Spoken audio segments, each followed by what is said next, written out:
We look like the Brady Bunch. Yeah, but that's what we call us in the morning, the ugly bunch. Good morning and welcome to Dateline New Haven. I'm your host, Paul Bass, inviting you to look behind the headlines on the stories that make the Elm City tick. Nothing ticks better than Pundit Friday, which is to begin here now in the WNHA studio with the number one pundits in the media universe, like the dairy-free goddess of our grassroots radio operation, the belle of our ball, the managing editor of the Inner City News and host of WNHH's Love Babs. Hello. Love Talk program. The woman about town, Babs Rose Ivy. Hello. Norma Rodriguez-Reyes is in the Dominican Republic this week. I hope she's safe and having fun. Is she investigating those killings, those people dying? Is that what she's doing? There? Yeah, she is. Actually, we sent her on assignment. All right. That's secret assignment. We got the station manager and Heavy D Donald Trump, Dave O'Tay, Harry George, the bravest man in New Haven. Welcome, Harry. And we got Joe Ugly. Welcome, Joe. Thank you. Thank you very much. Hey, Arts and Ideas started again. Yay! And, I kind of had this idea. The tennis tournament played itself out after a couple decades. People stopped going, and now it's not here anymore. Arts and Ideas has been here for, I think, 30 years or more, or maybe 25. People kind of felt like last year, the whole economic development director of the city who's supposed to promote the city said, well, I never hear anyone ever mention Arts and Ideas. They either say, what's that? Or, oh, I should have gone this year. But I kind of have the sense it's happening this year. Babs, have you been going to anything yet? Oh, yeah. I've gone to... That's what I thought. Kind of seems like kind of interesting. Like they're not playing as glitzy, but it's more interesting or something. Well, I think last year it was a complete turnaround. I felt like last year the festival was with New Haven instead of just in New Haven. Right. They always kind of felt better than New Haven for a few years. Yeah, it always felt like it was just like, oh yeah, we have this festival in New Haven, but it's not about it's New so Haven. un-New Haven. We'll get all the people on the shoreline to come and make it their city. Yeah. But they've embraced this concept of bringing neighborhoods together and really making some impact. And I think last year was the most fun I've had at the festival. And I think this year is shaping up as my favorite too. So Tabiza from Westville, by way of South Africa, that was she incredible. headlined on Saturday. Miami Fan had a great story about it in the Independent. She sounded great. Tabiza's a great talent. She looked amazing. Their band is banging. So they were on the green, and how was that on the main stage? I loved it. I thought it was, it makes us understand, it helps us understand that we have great international talent right here.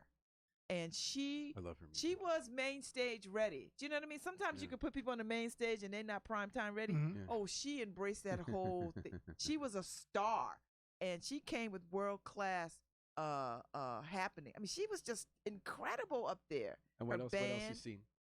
Let's see. I saw. I went to the Schubert and I saw the Dorrance tap dance.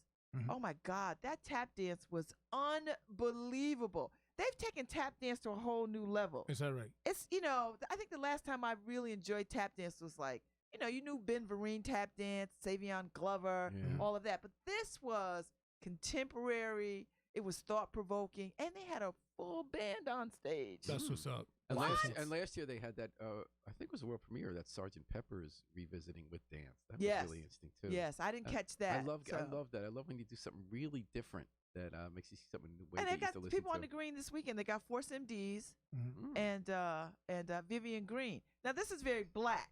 So this is a very black kind of thing. For the main stage shows. For the main stage. But here's the thing. So I'm out to dinner somewhere. I'm hearing white people talk about, oh, yeah, the Force MDs are going to be on the green. And they were going on and on about the songs. And I was like, right? Well, ain't that, I'll be damned. Those white people was talking about the Force MDs. So I was like, okay, they're going to come downtown and have a good time. Chuggly, how about you or Harry? You been doing anything at A&I? I, Joe Ugly, I feel happy for you guys, but no, I'm dead serious. I feel happy for you guys, but I feel like that kid who all my siblings got a Christmas gift, but me. I don't see. You were sorry, but that kind of ran out of money. I don't see any hip hop, and that's the community I strongly represent. Oh, you got to go to the hip hop thing then. But then I have to, because especially since. Go ahead. I thought they do hip hop. Yeah, they got to have a hip hop. They've got a bunch of hip hop things scheduled. Yeah, I need to see and hear more of the hip hop community being involved in this.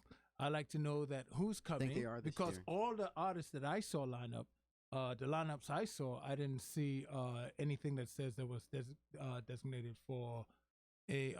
And by the way, a some a modern hip hop group, or at least they're doing a sprinkle whole one. panel, doing a whole event, a whole Saturday big event. I On know the because future I'm hip-hop. Okay, well, I'd like to know about it. introducing it. But I like to know about Well, it. you gotta pick up the thing. You know, there are gifts in the stores. That don't mean the kid got it. I know, Joe, but you don't gotta pick up the Joe, arts don't and you have, ideas. Joe, don't you I- have any agency in this? I mean, you have None. To, how are you supposed to know about it if I you have don't zero. open up the? I don't have zero. I have zero agencies. Did you in it. go to the website? Because that's how Try. I know. No. Where was it? It on is the a website? lot. It's hard to find, but I did notice they're having this whole big conference on hip hop. Because And they're bringing people opening. in. I'm doing the. I would like to see what the they have on it. introduction. You are. See, that's awesome. They got Mhm. Babs Rawls Ivy. Mhm. So, but to Joe's point, a Mhm. lot of us in New Haven, after a bunch of years, we don't look. Like my wife said, anything good this year? I said, yeah, it looks like a lot of good stuff. We probably won't make it. And then I you look look close. I look at Then the you look website. close, you go, ooh, that should have been. Well, hip hop's front and center this year, Joe. I didn't see it. I mean, right on the website. Yeah. Well, maybe Yeah. I must have been looking with different eyes. I must But have I been looking also with my think rock that- and roll eyes. I do think a lot of us are like Joe and I, that after a bunch of years, we kind of stopped checking in. Even though we have good memories, we saw good events. They bring cool Mhm. things from outside, bring local people here. Last year they had Houdini. That was good. But I have to admit, Joe, that I don't think it's their fault that you didn't notice that they prominently. Yeah, because you know what? I'm a very promoted social person. So hip-hop. I'm in these streets all the time. So I'm Mhm. always looking for opportunities to hang out, me and my squad. So we're always at stuff. So that's why I'm tuned in the way that I am. Because I actually enjoy the Arts and Ideas Festival. I enjoy it for the intellectual pursuit of the talks. Yeah. And I enjoy it for the just being on the green, because the green brings me back to my childhood when, we used to have the New Haven Jazz Festival. Right. And so I grew up going on the green, a picnic, the whole nine. So this kind of gives me that flavor of being back on the green It and kinda feels enjoying like New Haven- people. And I live through Babs. Yeah, me too, actually. Her Facebook stream and her show. I feel like I experienced New Haven through Babs. But just to represent Norma, Yeah, you how gotta about do the that today. Spanish groups? Yeah, what about that? Are they going to be on the green? Yes, are there there's- salsa Yes. I'm going to the I think Sunday. on the green? Oh no, wait. Listen, the New Haven Symphony Orchestra has commissioned a piece with what is it, La Tiempo, whatever their name is. I'll go and look it up. And they've commissioned a whole piece like they did last year And they have with a the Sunday night headliner, main stage, prime time Yes! Latino. Oh, Oh, there you you go. got it. You got to come on the But green he's, for doing- that, Harry. but he's doing a good I job. know. He's doing a I know. good He's job. doing a good job for channeling Norma. Norma without knowing yet, just assuming that they Right. left out the Latinos. Right, I just figured. Oh no, I'm looking forward to that one, Harry, because they're coming with it. So they Yeah. do check the boxes. The question is, So after so a festi- both Joe and I are uninformed. Well, here's the thing, though. No, but here it is. I'm on the website, and it's exactly what I was like. I would have shut up if I came across something that said that it was going to be some hip hop. You see it right on the homepage, and I'm there right now, and I don't see it. Maybe I So, missed Babs, it. you got the schedule. What's the hip hop Yeah. schedule? Oh, Yeah, I gotta go to the date where it is, because there's like Yeah, every please. day there's like a gazillion things. So let me look at my calendar. I could tell you what it is. But on like my I do calendar. know that I think there's a real question about when something is sort of successful, it becomes an event every year in New Haven. There are a million things in it. How do people like me and Joe and Harry kind of get linked into it? You know what I mean? I mean, I think you have to be deliberate, intentional about looking for the stuff that interests you. Yeah. Because I scour Yeah, this thing Gina every Chavez, year. by the way, June 16th. Yeah, Headliner. Gina Chavez. And Tiempo Libre. So 2 weeks in a row, main stage, weekend, prime time. 2 weeks in a Latino row. X. Yeah. Is that enough? No, I'm not talking about the whole week. I'm talking about the 2 week in a row prime Harry's like, I don't know, concerts. I'm just starting something. And they're doing Stonewall 50. I Wow. love that. Here it is, Keepers of the Culture. Yeah. June 15th, presented with the New Haven Hip Hop Conference. Joe, and it's free. I'm looking at it. I'm looking for it. Event. Okay, Supreme Okay, Easy Culture AD Identity, is that of what the it's under? legendary Cold Crush Brothers and Nikki D, the first female MC signed to Def Jam Records, Mhm. engaged in an in-depth conversation, sharing a rare glimpse into the birth of hip-hop culture and their inside perspectives of hip-hop's contribution. Ideas Talk Supreme Easy. And so, Joe, can Yes. they do any more than that? This Well, is I'll like tell a- you what. Well, they could bring the Tupac hologram back. There you Yeah, go. why don't they? Why don't they? Why Yeah, that's don't right. they? Because I think that Marciano. costs a lot of money. I like the Tupac people like, we don't do this for free. Well, don't worry about it. But Tomorrow that is I will funny. be. They're checking every box, but somehow it's still hard to get the word out, Oh, tomorrow it's interesting that we having this. Tomorrow I have a good friend who's heavy in the industry that's going to be down here with me. we were planning on going over to the Arts and Ideas so you could take a Hey, look let at us it know anyway. next week what that's like. Because, even No, though but since this is the hip hop, I'm quite sure he knows these guys. So I'm good. No, wait, they know him, I know. I made fun of both of you right now, but in truth, I'm with you. I think there's this sort of idea that in New Haven, except for Babs, who's so great at crossing every boundary, people kind of feel like that's a different festival, and they try so hard not to make it that way. Like, look at this year with the ethnic diversity, with the combination of local and national interesting stuff, the tying into neighborhoods. They're trying to check every box, but I still think it's a challenge after a lot of years. I think a lot of people in New Haven do feel like that's not for me. I don't check it out. I mean, But I don't know. that's a lot of things with people. With life. I mean, that's just a lot of things. I mean, there's people who won't eat downtown. There's people who won't go to the movie theaters downtown because they don't feel like they don't have the movies that they like downtown. Or I remember Jackie James saying when she was a Hill older woman that says, my constituents just would never consider going to Criterion no matter what it's playing because that's like their movie. It's not our movie house. It's their movie house. And see, I don't ascribe to that thinking at all because I I think wherever the understand hell that. I go, it's mine. But when I lived in New Haven, I would just walk downtown and, I loved Arts and Ideas. When I lived in New Haven, it didn't matter who was playing. I would come down. So everybody should actually want to join into whoever's culture. Just go in. Babs, you're absolutely right. You and I, we may not subscribe to that thinking, that way of thinking of saying that is not for us. But you know what? There are people who do. So therefore, I would always.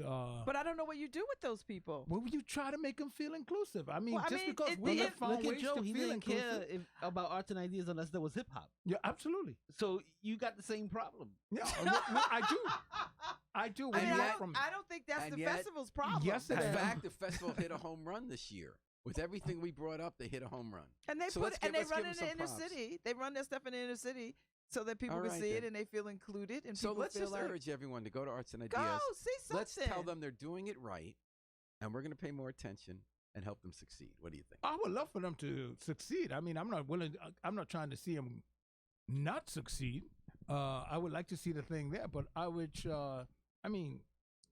anyway, go ahead. Well, some people think these things run a course. Some people think the government doesn't need and philanthropic community need to support the festival anymore, that it's had a quarter century, let's do new ideas. Other people say it's great to have a tradition that brings people every year and has that combination of global perspective and local energy and talent.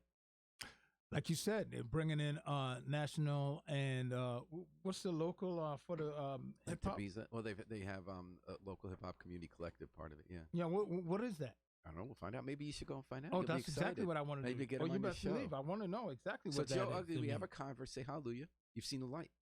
Why aren't they on your show? The Arts and Ideas people. Thank you.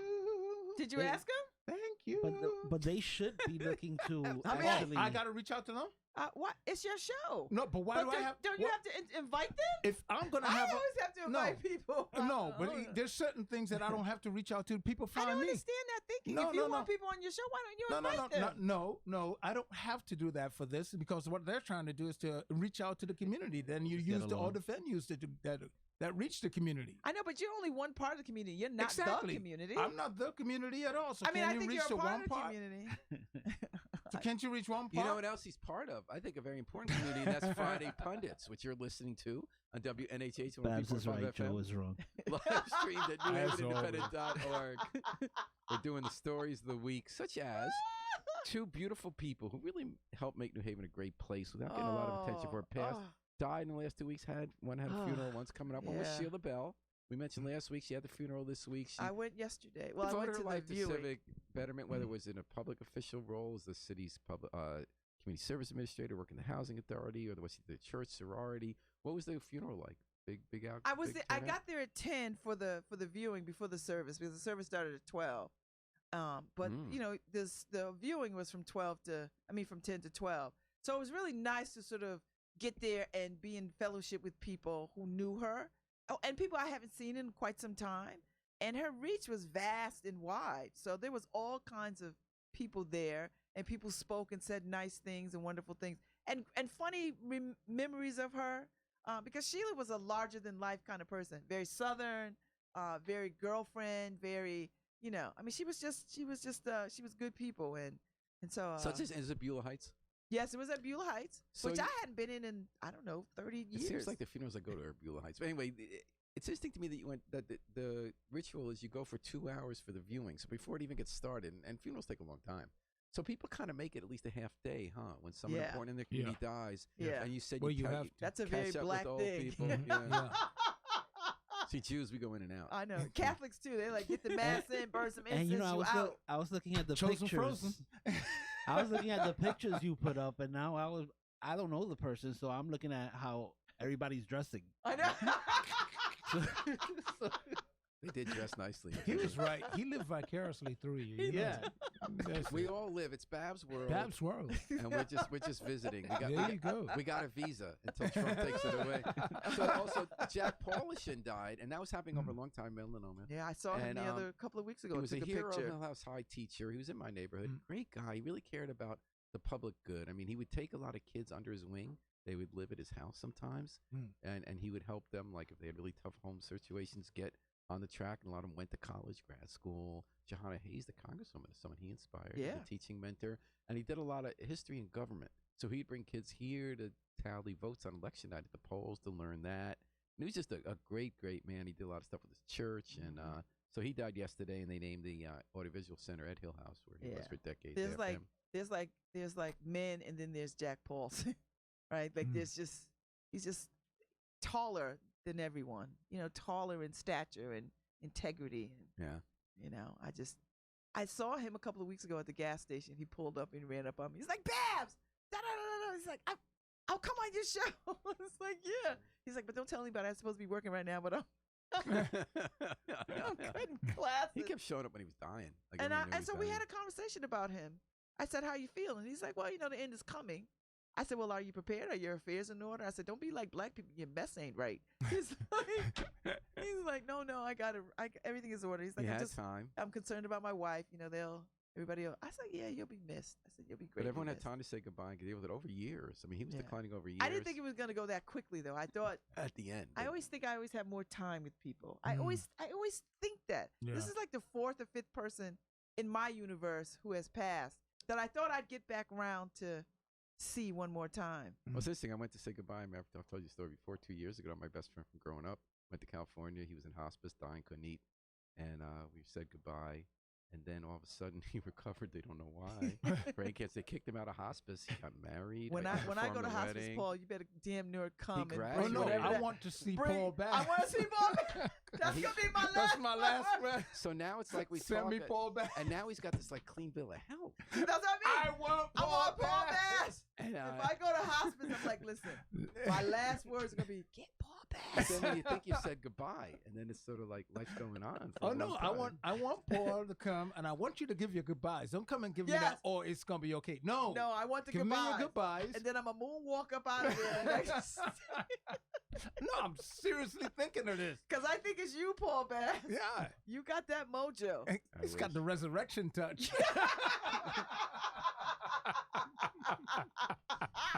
Second chance, Paulie. Resurrection. Yeah, we call him Paul Bass. He did have me masquerade as his rabbi at his wedding. He's a great guy. He met a woman afterwards, and they got married. Oh man, see, that's what I mean. I had to sign up as a universal life minister because I'm not a rabbi. And they're not religious, but he's Jewish, so he wanted someone to like say a little Hebrew and stuff. It's like, I want some Hebrew light. Bring forth. I want to feel like Lazarus. Well, some of the teachers felt like Lazarus because they were getting their jobs were being eliminated. 50 was it 53? I thought it was 56. I may be off. I know it's 50 something. It was over 50. Yeah. I think 50. And the superintendent said, you're being transferred, and the principals got to pick who they didn't need anymore. So, of course, the principals often picked the ones they didn't like and went out of the building. Oh, boy. So anytime you have a cut, because they have $30 million budget deficit, something's going to get cut. So anything you cut in education, despite what everyone says about administrative fat, almost everything is something people want and need. And you just can't buy it all if you don't have the money. So you got to cut something. So everyone goes crazy when you cut them. So they had big protests. And now the board this week reversed it. So now all these teachers who thought they're going to have to move to other schools when they liked it. Help me understand, Paul. Doesn't the board have to sign off on the original conversation about who to cut? Right? Like that's usually how that goes. They and they had to have been in agree. I mean, They said they were told briefly that there were going to be a few transfers. And you think that board could be told anything briefly? That we would accept them saying, because they already got a posse for her head anyway. So I just refuse to believe that they would say say we briefly were told. I can't imagine that they would all sit there. So is your suggestion that they set her up to fail? That is my suggestion, and I will co-sign it in blood. Yeah, I said that from the beginning. But Babs is totally right. You know, you set these people up to fail. Today. And what Babs' problem is, actually, she's trying to apply some common sense into the situation. You know, because it's chaotic. I don't even know what these people are doing. I don't understand how she would not have, at least in my thinking, she would have just arbitrarily said, this is what I'm going to do, and not share that information with this board. So the board had to have heard this conversation or this proposal and said, hey, we'll sign off on this. And then the proposal goes through, and then the big firestorm happens, people protest, and then the board does 100% about face. I guess the question I have to ask I don't understand that. Like, I don't understand that. I hear what you're saying. I mean, I understand it. I guess the question I'm going to ask is, because I don't know, you're saying the first proposal was put in writing. I know they had to have heard it. You see, that's the real thing right there. Now, if it was in writing, then it's solid, and they knew about it prior. But if it was told, I can tell you anything.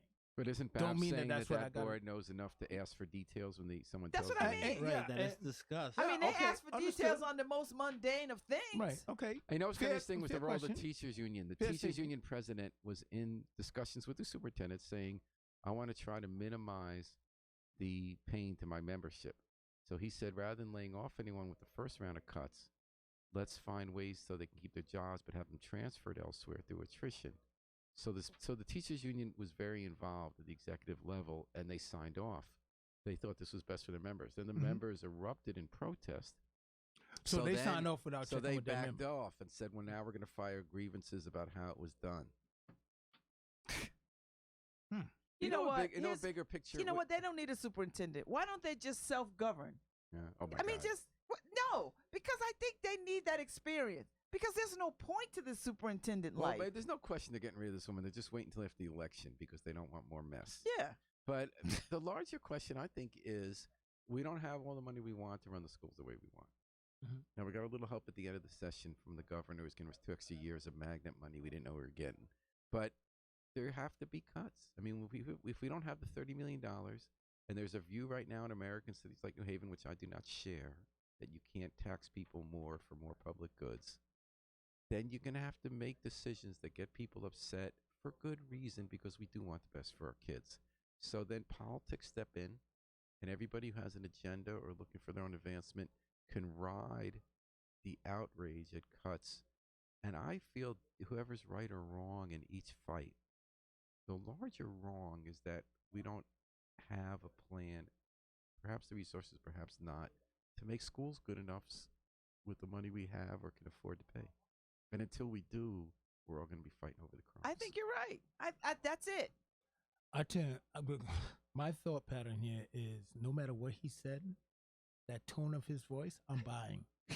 That's all I got to say about that. I mean, dangerously reasonable. It was, Okay, I apologize. And it will not happen again, Mr. Ugly. No, the tone of that voice. That's was like so serial killer soothing. cool. Yeah. Right? Like, it was like, that's how serial killers talk. I'm going to kill you. And it's but not I don't personal. want to alarm you. No. It's not personal. It's not personal. It's business. Whatever he said there. Talking about I'm going to kill you, this is business. There was a quote, community forum last night, quote, where the quote, black community, quote, was weighing in who should be the next police chief. Now it just happened to be the Church of Reverend Boise Kimber. And it just happened to be set up so that everybody there was going to fill out papers saying that the person he wants to be police chief, who he can count on to make whoever he wants, like his son, to become a cop, whether or not he can pass a background check, will be chief. And they staged it as though the community was weighing in on who should be the next chief. And the question is going to be now, will Mayor Harp, again, as she did with the school board, go with the person that Reverend Kimber wants to put in power? Who does he want? Kenny Howell, retired lieutenant. Like retired? Mm-hmm. Bring him back. So he's pushing him, and because he can't control the people in now. because they wouldn't make his son a cop. Because his son had an arrest for trashing an office with thousands of dollars for being fired. Who is Kitty Howe? I mean, he used to be in the New Haven Department years ago. He got arrested for domestic violence. He got sent to another community. He's back. You asked the right question. Jeez. But in any case, Kimber stays event. He stays all events. Now he's saying you're right. A trip right now. Okay, now he's saying the community, quote unquote, meaning Boise Kimber wants this guy. And I think what's going to be interesting to watch an election year. He knows how to parlay election years and get the people he wants in positions of power. And will Mayor Harp... Who does the mayor want? See, I don't know yet. It's really tricky. We're going to find out in a couple of weeks. But will she again... What's wrong with the acting chief? We don't like him? Kimber hates him because he wouldn't make Kimber's son. Wait, but who's Kimber in this?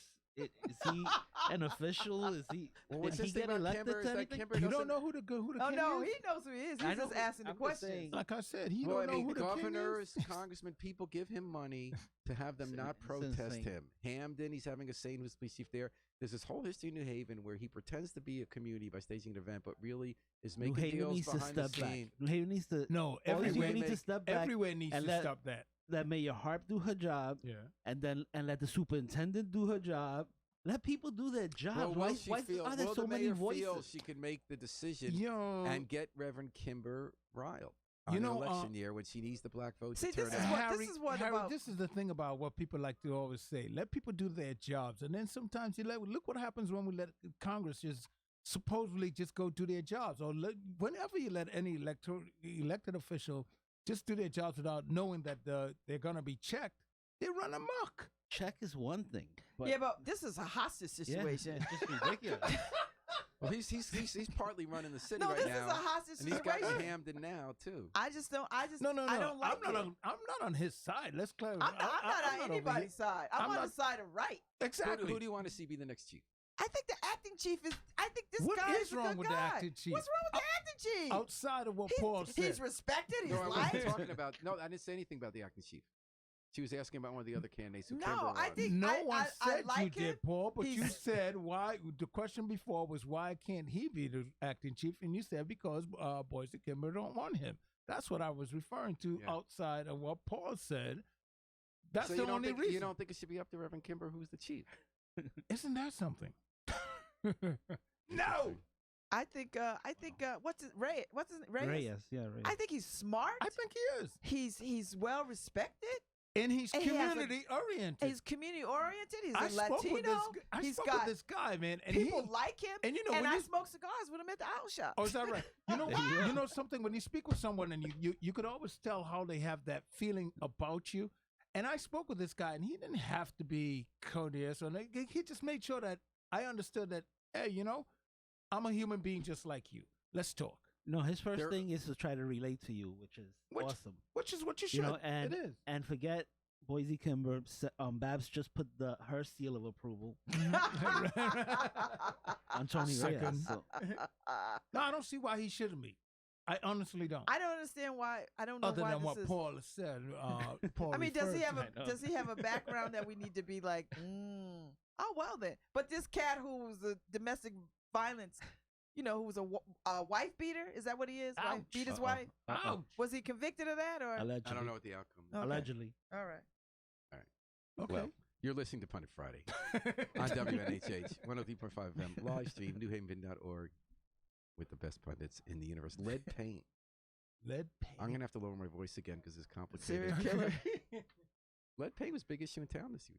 Yeah, it's been a big issue for the last 50 years. Well, let me set the stage and see what you guys think. Wow. The whole fight is about 5 versus 20. Yeah. Okay, so until last November, New Haven for a bunch of years had the strictest rules for lead paint in the state. We had a law from 20 years ago. We have the oldest houses, excuse me. Yeah, so there's new research on lead paint from the Federal Centers for Disease Control that says it's really dangerous for kids under 6 at any level. Right.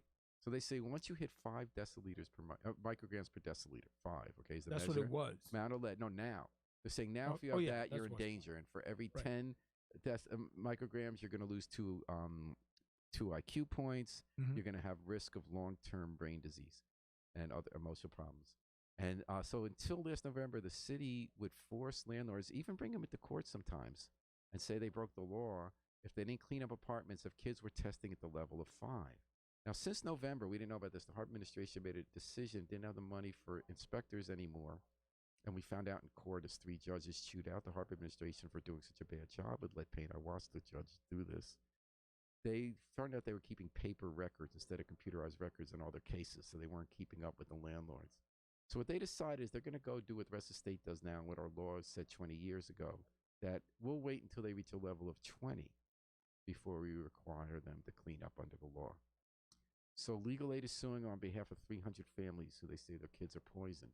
And instead of hiring another inspector, the Harbor administration has hired, spending over $50,000 and counting for outside counsel to fight in court, saying we shouldn't have to continue doing the level of 5. They said, we just don't have the money. We used to have federal and state money. We don't have any more. They're not going to die at 5.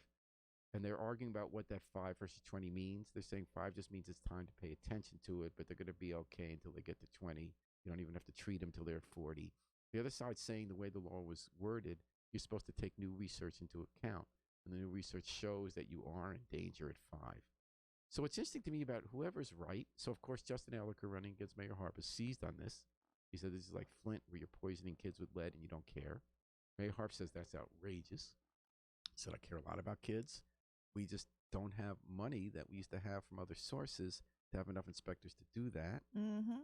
What's interesting to me is that in election year, she wants to be on the side of fighting in court to be looser than New Haven used to be in trying to protect the health of children. What was she going to do? There's no money. There are a lot of things to do. Inspectors bring in more than the amount you're paid in fines every year, so they can collect those fines. There's a vacant position that's not filled. What's going to probably be $80,000 or more for that lawyer? That could have put 1 or 2 inspectors who then will have paid their budget by next year. And how much that vacant position is going to cost?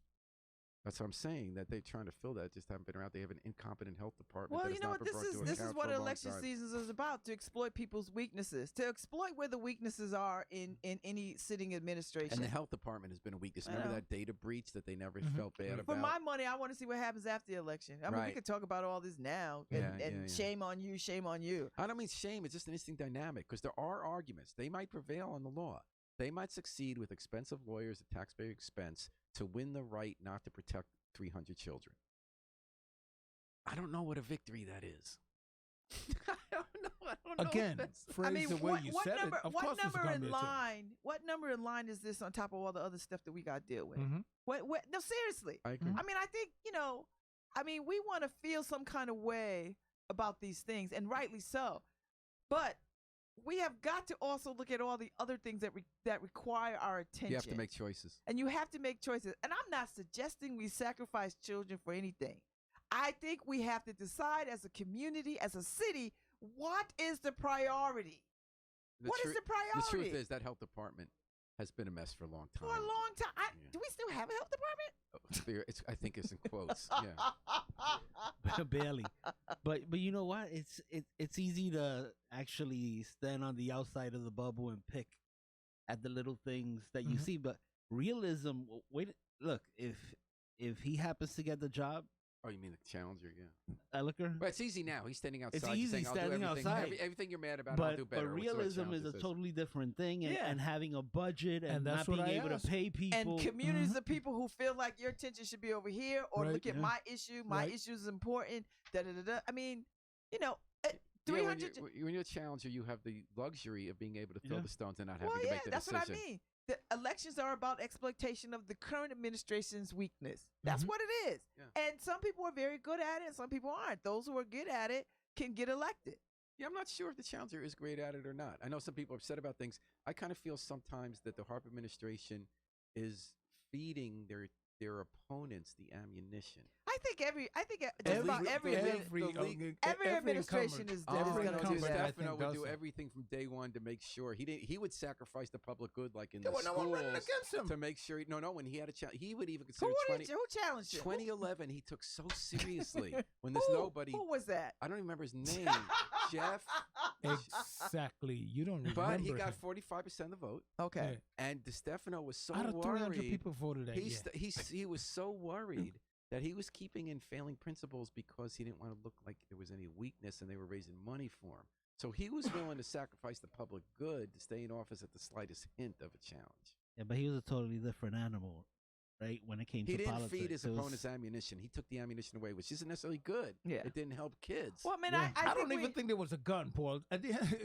Feed him ammunition. No, I will there was- say, well, there was but I think he nothing. makes a good point. What? I think John DeStefano he was good at that kind of thing. At winning. I'm not so sure if Tony is good at that, but I think she has a quiet sense of, because she'll come back around and you won't even see, she'll handle this and you won't even see her coming back around with it. I mean, I've watched her take these kinds of hits and just flip them and be like, okay, see, look, I had this handle. I don't got to run around screaming to people about. And she's not a screamer. She was in great form this week. They opened her headquarters, and you can watch the video on the I know internet. it's downstairs from my office. She did an excellent job of making her case. But she doesn't always bring up the things I think are the ones to emphasize, but I'm not running for office. I'm not a politician.